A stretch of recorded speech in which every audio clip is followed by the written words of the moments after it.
Hello, my name is Carol May Whittick, your creativity and spiritual life coach, and welcome to Higher Energetic Resonance Inspirations. And this week I'm talking about play. If you want to be creative, stay in part a child with the creativity and invention that characterizes children before they are deformed by adult society. Jung Piaget.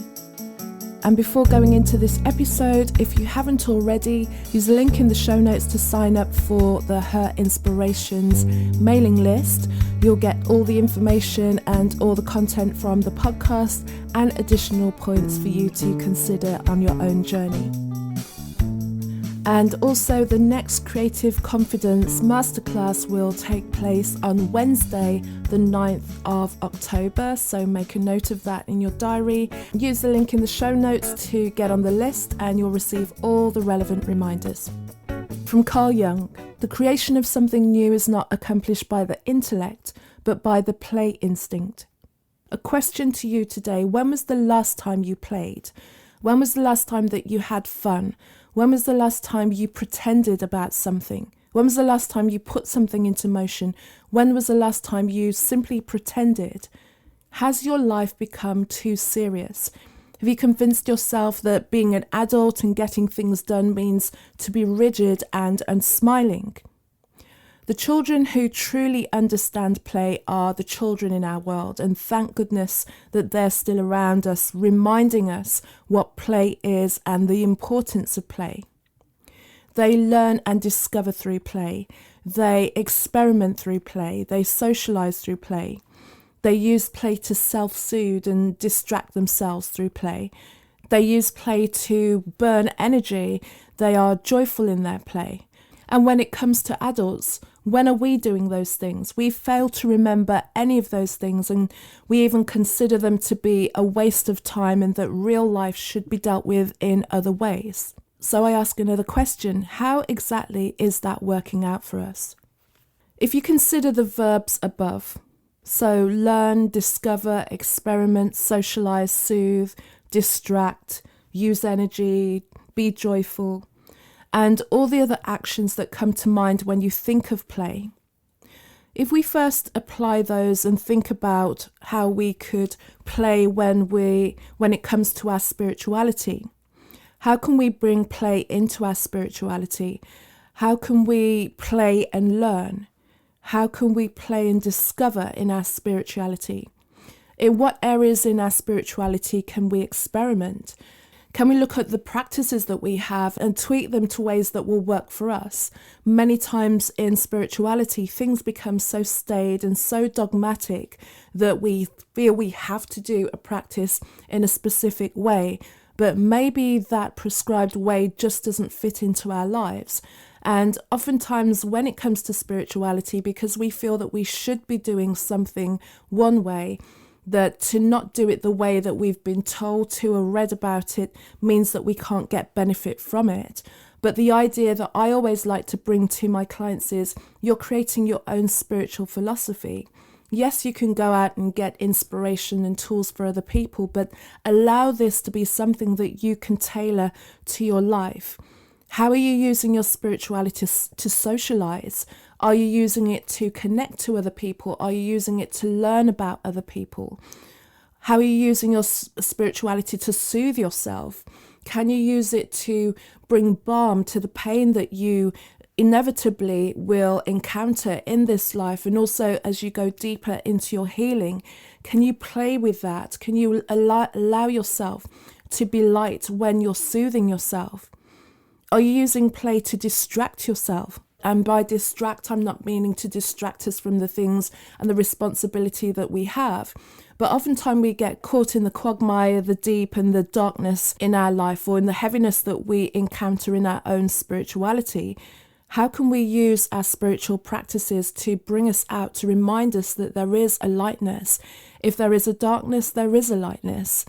How are we using our spirituality to use our energy? How are we using them in our practices that we conjure up within ourselves?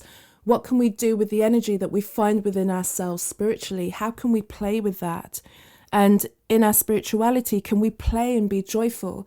Can we play and be joyful in our deep contemplation, our deep meditations? Can we be playful if we're doing some body work or breath work movement? Can we allow these things to be fun?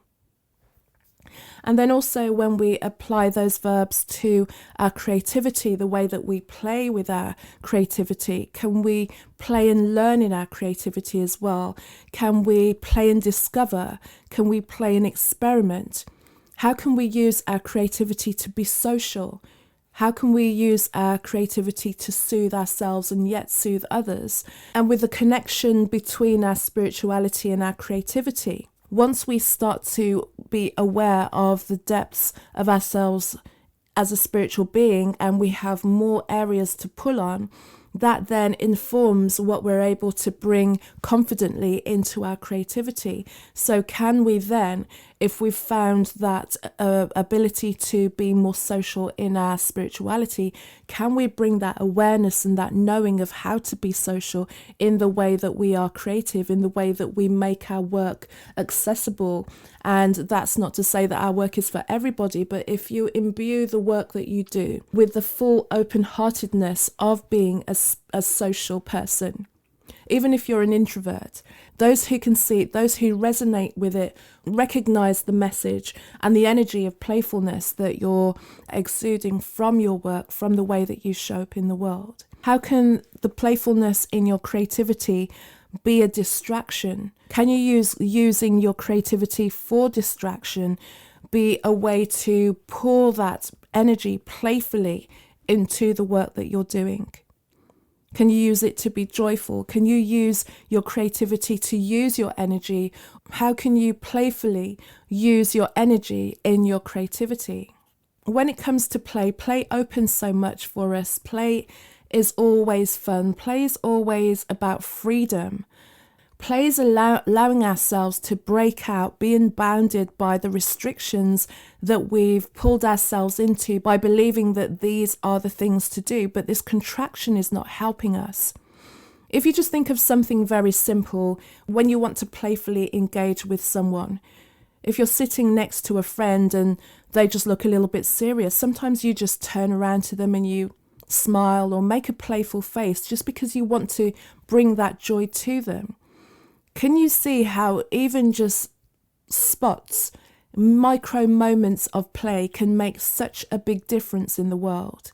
Endeavour to bring the intention of freedom and play into your life, into every day. Can you recognise the child in everyone that still just wants to play? If it's so easy to walk past anybody in the street and make eye contact and simply smile at them, they just remember that as a child, that playing and laughing and smiling is our true nature, it's our heart, it's where they feel the most free spiritually and creatively. So to close, I have a question for you. What would your day look like if you decided to inject play into it? Notice moments where you feel a bit contracted, a bit serious. How can you make what you're doing fun? Even when it comes to doing things that we might crunch against, paying bills and doing the serious things in life. But remember, we used to play that when we were young. We wanted to play doctors. We wanted to play the spaceman. We wanted to play being the shopkeeper and playing with money. Can we bring that playfulness into the way that we live our life and see that we still are playing? We just forgot the fun part. And if you've forgotten what play looks like, if you see children playing, if you hear them laughing, just observe and see the freedom that they have and the playfulness that they have. And if you don't have access to any children, then go online and have a look at animals playing, kittens playing, dogs playing. See the freedom of the chase and see what one does to another to invite others into their game. And speaking of playfulness, just reminds me of the book from Florence Scovel Shinn, The Game of Life and How to Play It. And I did a whole episode of that earlier this year, which I can link back to in the show notes as well. And one of the quotes from her book was, "So we see, to play successfully the game of life, we must train the imaging faculty. And what she was referring to was our imagination, and we access our imagination when we play. Observe some play today. From Friedrich Nietzsche, maturity consists in having rediscovered the seriousness one had as a child at play. From Peter Dixon, sometimes people forget that play is learning and learning is play. Thank you so much for joining me on another episode of Higher Energetic Resonance Inspirations. Please leave a review if you're enjoying the series. Let me know what's dropping for you. Share this with other people that you feel may benefit from getting and injecting some more play into their lives. You can find out more about me on my website. It's carolmaywhittick.com, carolmaywhittick.com. And you can also find me on LinkedIn, that's Carol May Whittick, on Facebook under the same, and on Instagram, Kazmick, Kazmick. Until the next episode, have fun, play. Bye-bye.